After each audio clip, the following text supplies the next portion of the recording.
1.5 billion confidential funds. Yung dating ombudsman, hindi na nga po humingi ng confidential fund. Napikon na po rito sa usaping ito. Maging kang opisina ng Vice President, huwag niyo na akong bigyan. Pero kayo po, Mr. President, maski na po yung 729 million 2026, nalalakihan pa rin po ako eh. Alam naman po ninyo na nung nakaraang pagdinig ng Blue Ribbon Committee, nagtalo na naman po roon eh. Dahil po ipinipilit po ng Prosecutor General na isa pong mahalagang requirement nga raw po ang restitution para po ang isang aplikante ay maproseso. Ako po talaga ay hindi papayag doon kahit saan tayo makarating, Mr. President. Sapagkat ako po bilang isang abogado, naiintindihan ko po yung batas. Hindi po ako ang pinakamagaling na abogado. Siguro po ako'y karaniwan lang abogado. Ngunit, sa akin pong pagkakaalam, kapag hindi po nakalagay sa batas, huwag po nating ipipilit.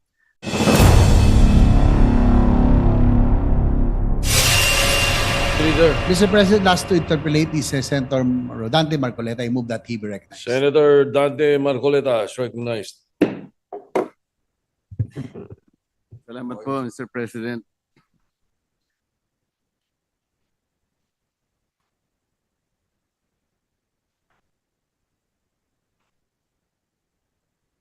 Mr. President, nakita ko po dito sa ating mga pinagbabasihang mga dokumento, ang DOJ pala, Mr. President, ay meron ding mga malalaking confidential funds. Magmula noong 2020, medyo maliit lamang yun, 193 million. Pumalo ng 216 million, 2021. Bumaba ng konti, 176 million, 2022. Umarangkada na naman noong 2023, 526 million.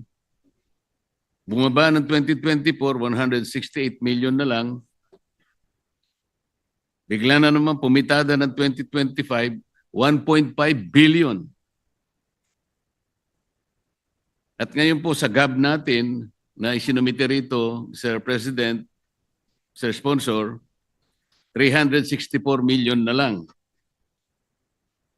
Pero dinagdagan po natin sa ating committee report, Mr. President, Sir Sponsor, ginawa uli natin na 729 million. Hindi ko po masyadong nasasakyan, Mr. President, kung bakit noong 2025, tumaas po ng 800% ang confidential funds ng Office of the Secretary of Justice. Bakit po, Mr. President?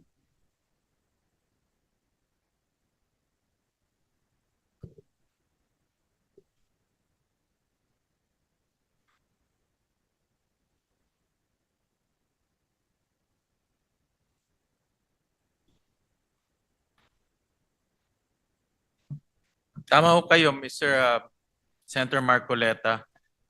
Yung pag-increase po ng confidential fund sa Office of the Secretary, ito po ay request ng ahensya in the context nitong mga nangyayari ho sa atin ngayon sa flood control issues at mga iniimbestigahan ho nila. Ito po ay ginagamit nila sa pagkukuha ng mga information, pagkukuha po ng mga ebidensya, at ina-anticipate ho nila na in the following year, tuloy-tuloy rin po yung pag-iimbestiga ho nila. So in fact, during the if you remember, I think you were there during the budget hearing, isa po rin to sa mga tanong ko bakit from 1.1 billion yung confidential funds, bumagsak po siya sa 34 million. Dahil ang konteksto ho nito, ang daming iniimbestigahan, ang dami pong personalities na lumalabas. So after they realized na ganun ho talaga ang mangyayari, they requested for an additional 180 million, which we find reasonable in today's context. Mr. President, yung 2025 po, na 1.5 billion, nauna na pong nailatag ito bago pa dumating ang iskandalo ng flood control. Paano po na project na darating ang iskandal? Ho yun, hindi ba ho yun? I was pertaining to the 2026 po. Hindi po, For ang the sinasabi ko yung Ay, 2025? hindi ko po masakyan from 168 million ay naging 1.5 billion po noong 2025, lumundag po ng mahigit 800%. Hindi po pwede sigurong gamiting katwiran dahil nga naglabasan ng flood control. Wala pa pong flood control scandal nung ito po'y mailatag, Mr. President.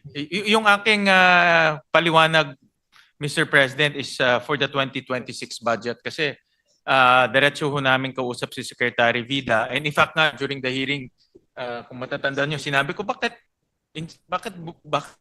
ang liit considering na ang daming imbestigahan? So, nagmuni-muni ho sila at bumalik ho dito at humingi po ng 180 million. Pero po yung 2025 po, yung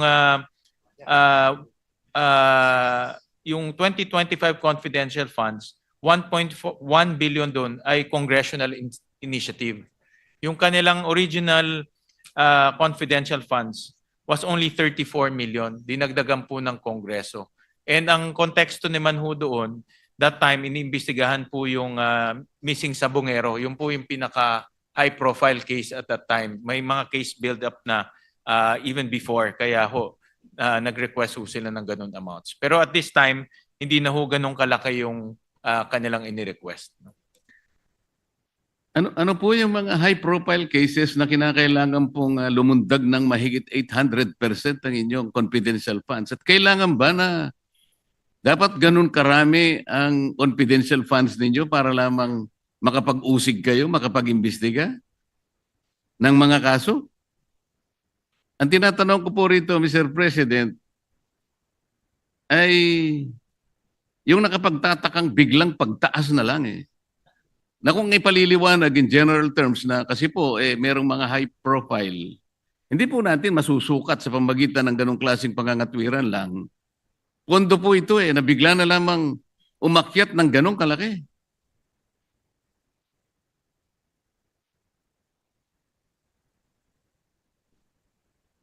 Well, at that time po, yung isa sa pinaka-high profile ay yung Mrs. Sabongero.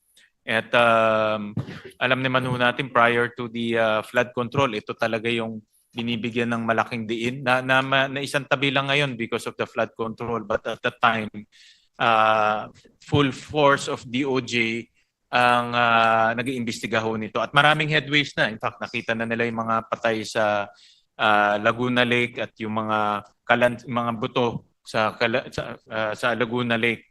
So, yun po isa sa mga high-profile cases na inimbestigahan nila. Meron rin pong mga cases doon sa mga detention facilities ho natin, yung mga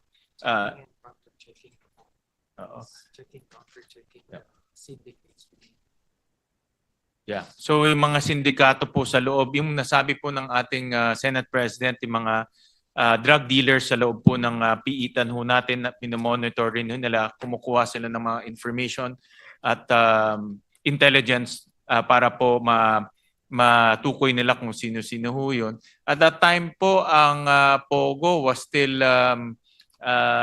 active. No? So may mga POGO activities pa ho at that time na minomonitor ho nila. No? So yun po yung mga high-profile cases na minomonitor po ng DOJ kaya kailangan ho nila ng confidential funds. Pero but for 2026 hindi na ho ganong kalaki ang ibinigay po ng Senado. Mr. President, gusto ko po sanang paniwalaan yung pagdadahilan na yun Kaya lang nahihirapan po ako, pasensya na kayo. Para hanapin po natin yung nawawalang mga sabungero na di umano ay itinapon sa lawa ng ano na yun? Taal Lake. Ang nakuha naman natin yung mga buto ng palaka yata, Mr. President. 1.5 billion confidential funds. yung dating ombudsman, hindi na nga po humingi ng confidential fund. Napikon na po rito sa usaping ito. Maging ang opisina ng Vice President, huwag niyo na akong bigyan. Pero kayo po, Mr. President, maski na po yung 729 million 2026, nalalakihan pa rin po ako eh. Nakita ko po kasi, tingnan po ninyo yung Office of the Alternative Dispute Resolution. Para sa akin po, ito'y napaka-importanting opisina, Mr. President. Alternative Dispute Resolution. Kung ito po ay mabibigyan ng impetus, kung ito po ay bibigyan nyo ng atensyon, at hindi mamaliitin ang opisinang ito, bago pa ito ma-ripen into a case, kung talagang ganap na matetrain ng mga tao na nandito sa opisinang ito, napakalaki po ng igiginhawa ng ating justice system. Sipin ninyo, hindi matutuloy ang dispute. Napakarami ang ating maiiwasan. Pati resources ng government, makukonserve natin.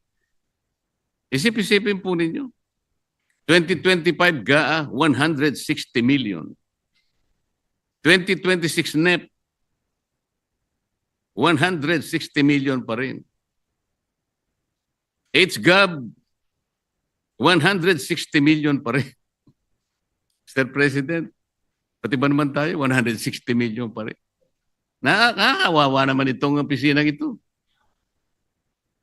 Minumukay ko sana, Mr. President, kahit hindi pa panahon ng amendment, sa tamang panahon po siguro, tapyasin na lang po natin itong confidential fund ng Office of the Secretary na 729, hatiin natin. Ibalik natin sa 364.8 million. Yung 365 million ilagay po natin sa Office of the Alternative Dispute Resolution. Para sa ganun po kahit na 500 million lang. Lumakas ang loob po ng mga kawani rito. Wag po nating mamaliitin ito, Mr. President. Malaking bagay po ito. Kung tayo po naniniwala ng mga Pilipino ay hindi naman palaaway talaga at nagmamahalan, dito lamang po, Mr. Secretary of Justice, na acting ka pa lang yata. Bakit hanggang ngayon acting ka pa lang?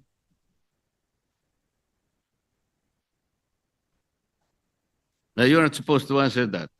It's addressed to the sponsor.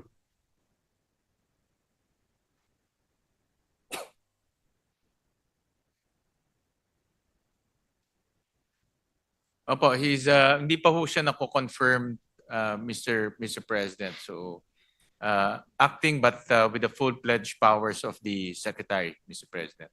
Well, Gusto Mr. ko- President, just to be fair lang ho, nung 2025, ang kanilang confidential funds is 34 million. Ang nagdagdag po ay Kongreso. Hindi ho sila ang nagdagdag. So, at that time, noong 2025, I assume na yung mga legislators nakita na marami silang hinahawakan na kaso, marami ho silang hinahawakan na investigation, so dinagdagan po ng Kongreso at that time. And this year naman po, if you break down the 729, 500 million of those will go to the Witness Protection Program, no? Na kasi nga and ongoing to, alam naman ho natin, ang dami ho nag-a-apply sa Witness Protection Program at marami ho dito sa mga nag-a-apply ay mayroong direktang information, direktang impormasyon kung sino-sino po yung mga sangkot dito sa flood control issue. So kaya rin po nag-request ho silang dagdagan. So ito naman po ay meron mga justification sa pagdagdag, depende ho sa situation. At ini-evaluate naman po ng committee pag nagre-request sila. In fact, kaya sinabi ho namin na hindi ho pwedeng bumalik to sa dating bilyones. No? Magre-request lang ng reasonable amount depending on the task ahead in 2026. Oo nga po, Mr. President. So kung kayo po ay pumapayag, total 364.8 million naman sila sa HGAB. Ibalik na lang natin doon para po yung kalahati, kagaya ng aking pong pinapanukala, ibigay po natin sa opisina ng Office for Alternative Dispute Resolution. magiging 500 million o 600 o halos 500 million po siguro. Mr. President, Mr. Sponsor, kayo naman po ang chairman ng Committee on Finance, baka sakali pong para po lumakas ang loob naman ng opisinang ito na talagang makatulong po sa pagre-resolve ng mga disputes ng ating mga kababayan. Maraming salamat po sa Mongkay, Senator Marcoleta. Alam ko isa sa mga advocacy niyo is itong alternative dispute resolution. Tama ho kayo na ang Pilipino po mapagmahal, no? At ayaw ho natin ng gulo at away. At yan po ay isa sa mga layunin po ng alternative dispute resolution na mag-ayos na lang at mapag-usapan po yung kanilang disputes. At pag-aaralan ho namin yung inyong mungkahi at nakita ko na maganda ang direksyon kaya titignan ho namin kung how do we improve the budgets of the Alternative Dispute Resolution Office. Parang nakikita ko po at nararamdaman, pumapayag po kayo, Mr. Sponsor. Basta kayo po nag-suggest, sigurado Salamat po po ako na ano ho yan, mahalaga ho yan. Salamat po. At saka pinaalala po nyo sa akin na naman yung WPP. Ayaw ko na po sanang puntahan yun. Pinaalala po ninyo, wala po akong magagawa. Pasensya na po. Ito si Secretary ho kasi. No? So, Kasi alam naman po ninyo na nung nakaraang pagdinig ng Blue Ribbon Committee, nagtalo na naman po roon eh. Dahil po ipinipilit po ng Prosecutor General na isa pong mahalagang requirement nga raw po ang restitution para po ang isang aplikante ay maproseso. Ako po talaga ay hindi papayag doon kahit saan tayo makarating, Mr. President. Sapagkat ako po bilang isang abogado, naiintindihan ko po yung batas. Hindi po ako ang pinakamagaling na abogado. Siguro po ako'y karaniwan lang abogado. Ngunit, sa akin pong pagkakaalam, kapag hindi po nakalagay sa batas, huwag po nating ipipilit. Kahit ano po ang sabihin ninyo, General Prosecutor Padulyon, hindi po niyo ako mapapaniwala. Sa totoo lang. Ngayon, kung aaminin niyo ngayon sa pagdinig na ito, na tama ako at kayo ay mali, maihinto na po ang pag-uusap dito. Kung hindi, aabot po tayo hanggang madaling araw. pasensya na po, Mr. President. Nabanggit ko yung, di ko na babanggitin yung nabanggit ko. No? Napakahirap sagutin kung hindi ko naman banggitin yun. Pero, Mr. President, nakikinig po ang DOJ, nakikinig po ang Prosecutor General at narinig ko po nung kayo po ay nagkaroon ng debate nung Blue Ribbon hearing at nakikita ko po yung inyong punto, sila rin po nakikita inyong punto at ito po ay kasama sa kanilang pag-aaral rin po at pinag-iisipan nila ho ng mabuti po at bibigyan ho tayo ng feedback later on. Kasi po, Mr. President, ang ini-invoke niya ron ay kahit na anong pilit ang gawin niya, kahit anong pamamaluktot at bending the law, hindi po mangyayari. Ang sinasabi po niya is Section 7 po ng Republic Act 6981. Ang sinasabi po roon, confidentiality of proceedings.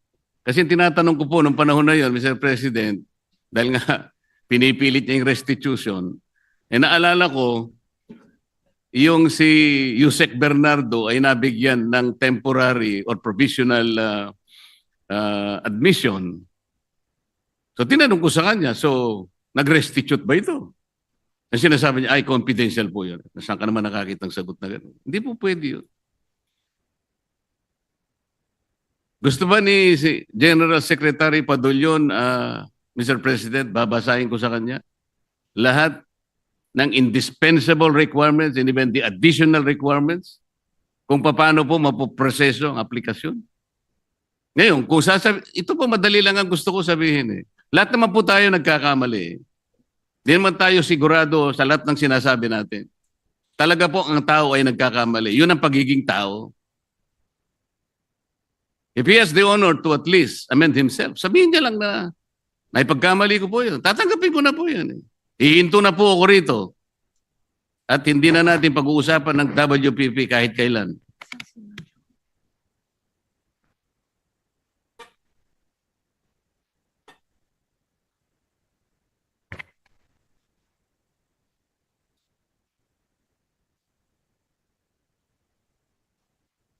Well, Mr. President, alam ko naman po yung stance ng ating kasamang Senator Marcoleta at narinig ko nga yung inyong debate nung Blue Ribbon hearing. Very clear naman po sa akin ang inyong posisyon. Nasabi po ni Prosecutor General yung posisyon ng ehensya at para sa akin very clear rin, may basehan rin. At pero tingin ko baka mahirap ma-resolve ba ito ngayon dito, no? Kasi this is a difference of opinion and understanding. Ang suggestion ko ho ay bigyan ho natin ng panahon ang DOJ na pag-isipan mabuti ito, magmuni-muni. Nakikita ko naman ho pag sila ho pinag-iisip man, nagmuni-muni, bumabalik ho sila dito para magbigay ho ng kanilang komento o ideya. At hindi inaamin rin ho nila yung kanilang pag-a-adjust, no? For example nga itong confidential funds nung bumalik secretary, sabi niya nagkamali sila at kailangan itong pondo. So nakita ko naman yung ganun nilang ugali at hindi naman ho sila maninindigan kung mali ho talaga o talagang hindi tama po yung kanilang ginawa, no? At hayaan na lang ho natin bumalik ho sila sa kanilang dito po sa issue na ito. Ang DOJ po, Mr. President, is the government's principal law agency. It serves as a counsel at the same time a prosecutor. Napaka-importante po nun eh. Ngayon, ang ating Prosecutor General will offer an opinion. His opinion will not even matter. We talk about the clear and unmistakable provision of the law. Wala pong sinasabing restitution. Para mag-invento po kayo ng restitution is a requirement under a memorandum or blah, blah, blah. Hindi po pwede yun. Because as a lawyer, we always say, the spring cannot rise higher than its source. The very source, Mr. President, is the law itself. Hindi po pwedeng memorandum o opinion ninyo mangingibabaw sa batas.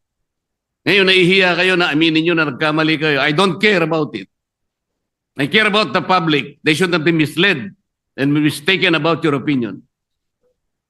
Nasa sa inyo po kung kayo ay magkukusang loob na magsasabi na nagkamali kayo o hindi. And you wanted to maintain your pride. Ayos lang po sa akin yun. Maraming salamat po, Madam President.